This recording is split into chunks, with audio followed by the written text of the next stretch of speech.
오늘의 말씀 욥기 40장 6절부터 24절 말씀. 하나님 아버지, 화요일 아침 이 시간에도 주님의 은혜를 삼음으로 주님 앞에 나갑니다. 이 시간에도 우리 모두에게 말씀을 통해 하나님의 음성을 들려주옵소서. 예수님 이름으로 기도합나이다. 아멘. 할렐루야. 성경 성도 여러분, 오늘도 하나님의 은혜와 평강이 가득한 하루가 되시길 축복합니다. 오늘 우리에게 주시는 하나님의 말씀은 욥기 40장 6절에서 24절까지의 말씀입니다. 오늘 본문에 나오는 하나님의 두 번째 말씀은 욥이 듣고 싶어하는 문제인 인간사회의 정의와 공의에 대해 다룹니다. 하나님께서는 욥에게 너희 의를 세우기 위해 나의 공의를 부인하며 나를 불의하다고 악하다고 하느냐 라고 책망하십니다. 욥이 오해한 것처럼 하나님은 악인을 방관하거나 정의를 왜곡하는 분이 아니시죠.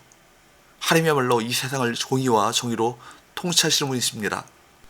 하나님께는 악인들을 제압하고 약자들을 구원하심으로 하나님의 하나님 되심을 보여줄 수 있는 힘과 능력이 있습니다.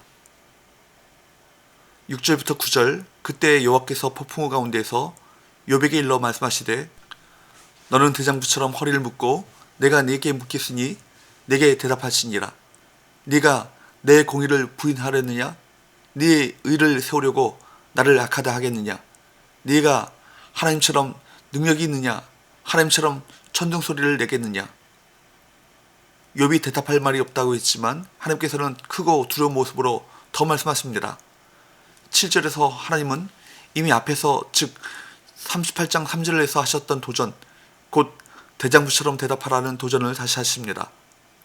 하나님의 공의를 부인하고 오히려 자신이 의롭다고 주장했던 욥에게 하나님처럼 능력이 있느냐고 물으십니다.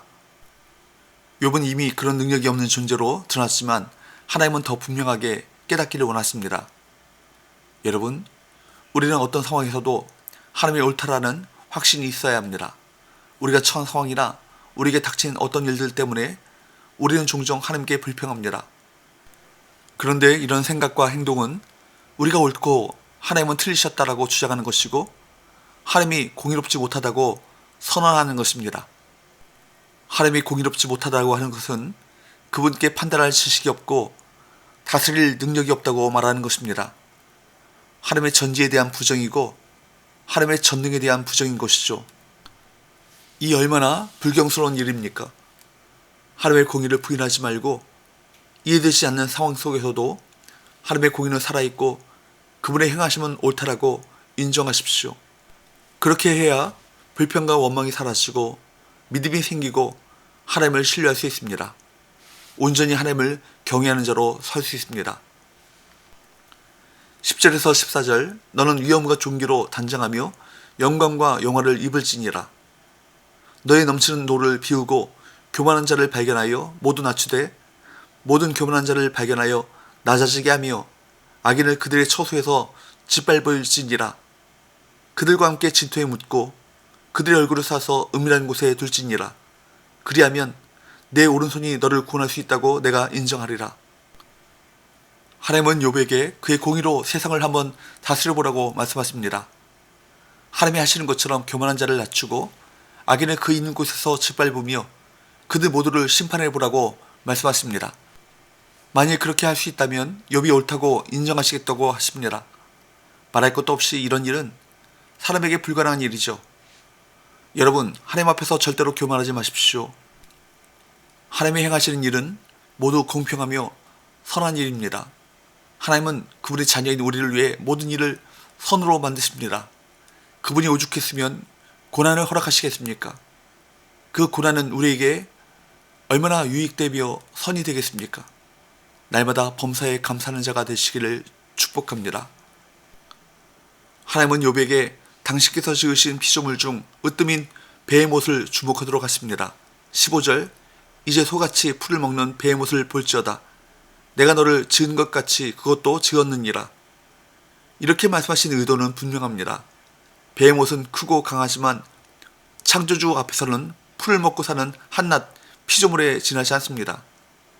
배의 못이 무엇을 가리키는가? 거기에 대해서 많은 논란이 있습니다. 나일강의 하마를 가리키는지 아니면 지금은 멸종해버린 커다란 공룡 중에서 초식 공룡을 가리키는 것인지 알 수 없습니다. 하지만 하나님께서는 16절부터 19절까지의 말씀에서 베헤못의 면면을 소개하시면서 놀라운 힘과 외형, 골격을 가진 베헤못도 사실 하나님의 피조물에 불과하다는 사실을 보게 하십니다. 하나님께서는 자신이 창조주로서 욥과 베헤못을 지으신 분이라는 것과 욥도 베헤못과 똑같은 피조물 중 하나의 분임을 보게 하시는 것입니다. 20절에서 24절까지의 말씀을 보면 하나님께서 지으신 베헤못은 산을 통해서 먹이를 얻고 연잎의 그늘에서 해를 피합니다. 이런 도움 덕분에 어떤 위험도 그를 넘어뜨리지 못합니다. 하나님은 베헤못에게 합당한 도움과 보호를 주셔서 견디게 하십니다.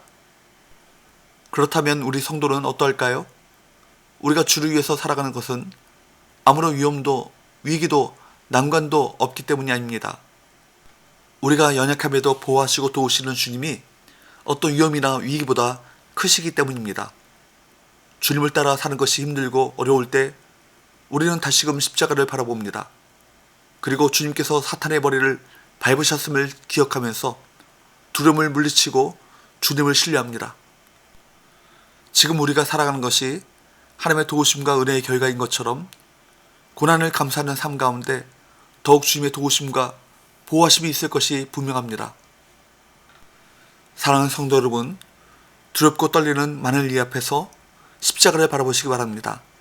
그 십자가에서 자기 아들을 우리에게 내어주시기까지 우리를 사랑하셨던 하나님 아버지의 큰 사랑을 확신하십시오.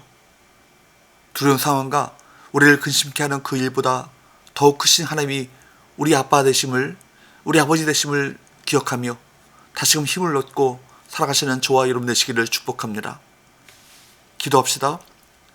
하나님 아버지, 세상의 모든 것을 지으시고 돌보시는 하나님의 섭리를 우리가 다 이해하고 깨달을 수 없어도 우리가 가는 이 길이 어렵고 힘든 고난의 길이라 할지라도 그 속에서 주님의 도우심과 은혜가 있을 것을 확신하며 이 영적 싸움에서 믿음으로 승리하게 하여 주옵소서.